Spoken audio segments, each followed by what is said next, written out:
प्रधानमंत्री मोदी जी का मार्गदर्शन और डबल इंजन सरकार की ताकत है।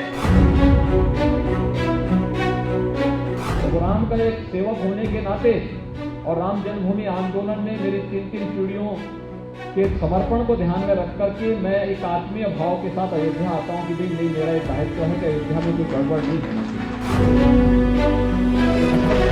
लेकिन राम भक्तों ने जता दिया था कि परिंदा ही नहीं, लाखों लाख कार सेवक अयोध्या पहुंचेगा, और उन्होंने पहुंच करके उस समय अपनी ताकत का एहसास भी करा दिया था।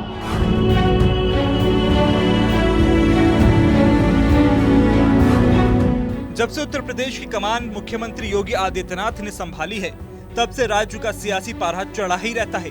पंचायत और निकाय से लेकर विधानसभा और लोकसभा चुनाव तक योगी फैक्टर सुर्खियों में रहता है। सीएम योगी कई बार कह चुके हैं कि मई जून में वो यूपी में शिमला जैसा माहौल बना देते हैं। एक गर्मी जो अभी किराना में और मुजफ्फरनगर में कुछ जगह दिखाई दे रही है ना, ये सब शांत हो जाएगी इसके बाद, क्योंकि गर्मी कैसे शांत होगी ये तो मैं मई और जून में भी इसको बहुत शिमला बना देता हूं। उनके इसी अंदाज का सबसे बड़ा आगाज 15 जून को अयोध्या से होगा। ये वो रणनीतिक यज्ञ है जिसके तहत राम राज्य की परिकल्पना त्रेता युग से कलयुग की और अग्रसर होगी। सुशासन और जन कल्याण के प्रतीक कहे जाने वाले योगी राज भगवान भरत की तपोस्थली भरतकुंड पर कल उत्तर प्रदेश के मुख्यमंत्री योगी आदित्यनाथ की विशाल जनसभा का आयोजन होना है। मोदी सरकार के 9 साल के कार्यकाल पूरा होने पर आयोजित कार्यक्रमों की श्रृंखला में इस कार्यक्रम का आयोजन होना है। कार्यक्रम को सफल बनाने के लिए सांसद से लेकर बूथ स्तर तक के कार्यकर्ताओं ने कमर कस ली है और कार्यक्रम की तैयारियों को अंतिम रूप देने में लगे हुए हैं। 2024 लोकसभा चुनाव को लेकर अयोध्या भरतकुंड भगवान भरत की तपोस्थली से योगी आदित्यनाथ की इस जनसभा के सियासी मायने बेहद अहम माने जा रहे हैं। मुख्यमंत्री योगी आदित्यनाथ के कदम अयोध्या में होंगे। उनके सामने होगा चुनावी अश्वमेध को पूरा करने का लक्ष्य। लेकिन ये बात हैरान करने वाली है, योगी अपनी मंजिल की ओर पहला कदम जब बढ़ाएंगे तो वो रामलला के पास नहीं बल्कि भरत कुंड में होंगे। यानी यहाँ मुख्यमंत्री खुद को भरत की तरह छोटे भाई की भूमिका में रखेंगे। वो अपना किरदार वैसे ही निभाएंगे जिससे प्रधानमंत्री नरेंद्र मोदी उनके लिए राम हो। मैं तो एक प्रभु राम का एक सेवक होने के नाते और राम जन्मभूमि आंदोलन में मेरी तीन पीढ़ियों के समर्पण को ध्यान में रख करके मैं एक आत्मीय भाव के साथ अयोध्या आता हूं कि भाई नहीं, मेरा एक दायित्व है कि अयोध्या में कोई गड़बड़ नहीं होना चाहिए। सर्वाधिक समय देता हूं अयोध्या के लिए, एक एक चीज को बहुत बारीकी से देखने का प्रयास करता हूं। लेकिन सामान्यतः यह सब कार्य नगरीय इकाइयों की, नगर निकायों की जिम्मेदारी बनती है। जो यूपी जीतेगा वही दिल्ली पर राज करेगा। इस फॉर्मूले के तहत 2014 से लगातार शीर्ष पर चल रही बीजेपी ने एक बार फिर यूपी के लिए बड़ा प्लान तैयार किया है। इस प्लान की सबसे पहली कड़ी है मुख्यमंत्री योगी आदित्यनाथ। 80 सीटों वाले यूपी से योगी को लेकर एक खास तरह की चुनावी रणनीति तैयार की है। अयोध्या से राम में माहौल तो हमेशा बनता रहा है और 2024 में बड़ी राम लहर यहाँ से उठेगी। लेकिन सीएम योगी राम नहीं बल्कि भरत की भूमिका में रहकर अपना संकल्प पूरा करेंगे। लोग आज मुझसे पूछते हैं कि यूपी में आपको जनता इतना प्यार क्यों करती है, तो मैं एक बात कहता हूं भाइयों बहनों, मैं कहता हूं इसमें व्यक्ति नहीं, ये प्रधानमंत्री मोदी जी का मार्गदर्शन और डबल इंजन सरकार की ताकत है। ये डबल इंजन की सरकार की ताकत है। बिना भेदभाव के शासन की योजना हर गरीब को, हर नौजवान को, हर एक तबके को प्राप्त हो रही है। सीएम योगी का भरत संकल्प वहां से शुरू होता है जहां 14 साल तक भरत ने अपने बड़े भाई भगवान श्री राम का इंतजार किया। जिस तरह भरत ने अपने भाई श्री राम को राम राज्य की स्थापना का वचन दिया था, ठीक उसी तरह सीएम योगी भी मोदी सरकार की हैट्रिक के लिए हुंकार भरेंगे। अयोध्या से 2024 के लिए योगी का चुनावी अश्वमेध शुरू तो होगा, लेकिन उसका केंद्र भरतकुंड होगा। भैया बहनों, ये वही अयोध्या है जिस अयोध्या के बारे में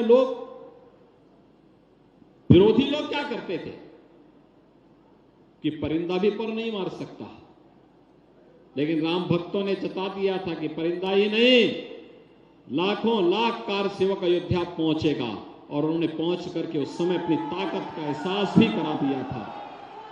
भाइयों बहनों, आज अयोध्या में क्या नहीं है? अयोध्या में आज सब कुछ है और सब कुछ बनने जा रहा है। याद करिए, पिछली सरकार में वे लोग भी बड़े दमखम के साथ चुनाव लड़ने के लिए आए हैं। पूछिए उन लोगों से क्या कर रहे थे लोग जब समाजवादी पार्टी की सरकार बनी थी 2012 में। समाजवादी पार्टी की सरकार ने पहला फैसला क्या किया था? राम जन्मभूमि पर हमला करने वाले आतंकवादियों के मुकदमों को वापस लेने का कुत्सित प्रयास किया था। हम आभारी हैं माननीय न्यायालय के, उच्च न्यायालय के, जिन्होंने समाजवादी पार्टी की इस कुत्सित मंशा को पूरा नहीं होने दिया। भरतकुंड अयोध्या में श्री रामलला के मंदिर से करीब 15 किलोमीटर दूर स्थित है। 15 जून को मुख्यमंत्री योगी वहीं से चुनावी मिशन का आगाज करेंगे।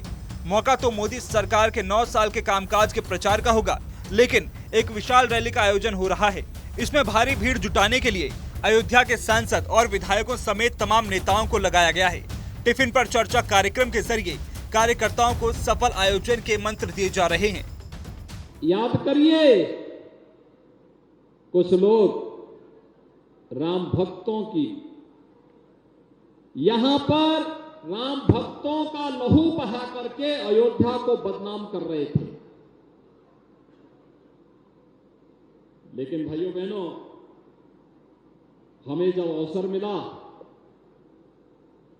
तो हमने अयोध्या में लहू नहीं, हमने बल्कि अयोध्या को उसकी पुरातन पहचान, राम राज्य की पहचान देने का कार्य किया। सब नर करहि परस्पर प्रीति, चलाए स्वधर्म निरत सुत नीति। इस भाव के साथ हम सब अयोध्या के अंदर कार्य किए। आज अयोध्या बदल रही है। आज अयोध्या सबको आकर्षित कर रही है। आज अयोध्या दुनिया की सुंदरतम नगरियों में से एक बनने के लिए पूरी पुरजोर तरीके से आगे बढ़ रही है। रैली सीएम योगी की होगी, चर्चा पीएम मोदी की होगी, लेकिन सुर्खियों में रहेगी अयोध्या। बीजेपी ने सोच समझकर अयोध्या के पास भरतकुंड को मुख्यमंत्री योगी की रैली का स्थल बनाया है, क्योंकि 2024 लोकसभा चुनाव के लिए जब राम नाम का तूफान उठेगा तो उसके लिए हवाओं का रुख अभी से तय किया जा सके। 44 डिग्री तापमान में भरतकुंड नंदीग्राम से सीएम योगी 2024 के लिए शंखनाद करेंगे। अयोध्या का एयरपोर्ट इंटरनेशनल एयरपोर्ट है। इस वर्ष के अंत तक समाजवादी पार्टी ने अनेक रोड़े अटकाने के कार्य किए। लोग मुझसे कहते थे कि समाजवादी पार्टी के लोगों को हो क्या गया कि एयरपोर्ट भी नहीं बनने देना चाहते। मैंने कहा, देखो, समाजवादी पार्टी का नाम ही विध्वंसात्मक पार्टी होनी चाहिए थी। ये कभी अच्छा कर ही नहीं सकते, अच्छा सोच ही नहीं सकते। इनकी सोच आतंकवादियों के प्रति होती है, अपराधियों के प्रति होती है, विकास में रोड़ा अटकाने वालों के साथ होती है, अराजकता फैलाने वालों के साथ में होती है। ये तो विकास के हर पग पग पर रोड़ा अटकाएंगे ही। अयोध्या में सरयू घाट से करीब 15 किलोमीटर दूर भरतकुंड नंदीग्राम में रहकर ही श्री राम के छोटे भाई भरत ने 14 साल तक अयोध्या का शासन चलाया। यही वो जगह है जहां से राम राज्य की परिकल्पना साकार हुई। भरतकुंड से मुख्यमंत्री योगी आदित्यनाथ की भीष्म प्रतिज्ञा एक बड़े लक्ष्य के रूप में सामने आएगी। खबर है, योगी आदित्यनाथ अयोध्या के पास भरतकुंड नंदीग्राम में मंच से विरोधियों का सुपड़ा साफ करने की अपील कर सकते हैं, यानी यूपी में 2014 वाली मोदी लहर दोहराने की अपील कर सकते हैं। तब बीजेपी ने 80 में से 77 सीटें जीती थी। इस बार सभी 80 सीटों पर कमल खिलाना ही सीएम योगी का संकल्प होगा। राजनीतिक गलियारों में ऐसी चर्चा है कि 2024 के बाद जब भी पार्टी में पीएम चेहरे की तलाश होगी तो योगी का सियासी कद यूपी की लोकसभा सीटों से तय किया जाएगा। इसलिए खुद मुख्यमंत्री योगी आदित्यनाथ चाहते हैं कि 2024 में या तो 2014 जैसी विराट जीत मिल जाए या उससे भी विशाल विजय हासिल हो जाए। ऐसा इसलिए माना जा रहा है क्योंकि यूपी में चुनाव कोई भी हो, सुर्खियों में योगी ही रहते हैं और कसौटी पर योगी फैक्टर। इस लिहाज से 2024 के चुनाव में सीएम योगी अपने भारत संकल्प के जरिए पीएम मोदी की सत्ता की राह आसान बनाने की संभव कोशिश करेंगे। अगर उनकी प्रतिज्ञा पूरी हो गई तो अगली बार राजनीतिक रूप से वो बीजेपी के लिए सिर्फ भारत नहीं बल्कि राष्ट्रीय पटल पर राज्याभिषेक वाले राम की भूमिका में हो सकते हैं।